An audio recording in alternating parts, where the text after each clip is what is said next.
Details చూస్తే YS Sharmila తన party పేరును ప్రకటించారు. హైదరాబాద్ జేఆర్సీ కన్వెన్షన్ సెంటర్లో ఏర్పాటు చేసిన పార్టీ ఆవిర్భావ సభలో ఆమె ప్రసంగిస్తూ తన పార్టీ పేరును వైఎస్ఆర్ తెలంగాణ పార్టీ అని వెల్లడించారు.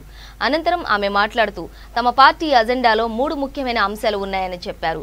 అవి సంక్షేమం, స్వయం సమృద్ధి, సమానత్వం అని క్షుణ్ణంగా వివరించారు. వైఎస్ఆర్ తెలంగాణ పార్టీ ఆవిర్భావ సభలో వైఎస్ విజయమ్మ మాట్లాడుతూ భావోద్వేగానికి గురయ్యారు. వైఎస్ బిడ్డలు దొంగలు కాదని, గజ దొంగలు కాదన్నారు. మాటిస్తే ముందుకెళ్లడం తండ్రి నుంచి షర్మిల నేర్చుకుందన్నారు. వైఎస్ వచ్చాక తుపాకుల మోతలు ఆగిపోయాయని, పల్లె బతికిందన్నారు.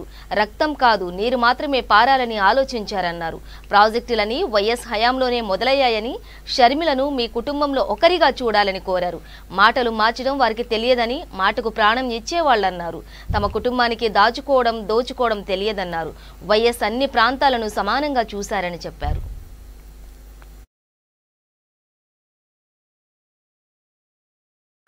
మన వైఎస్ఆర్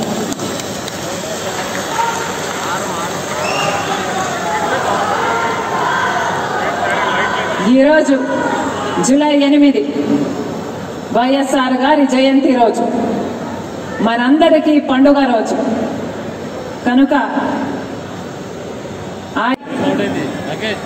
విధి విధానాలను రాజన్న బిడ్డ సవినయంగా మీ ముందు పెట్టబోతోంది.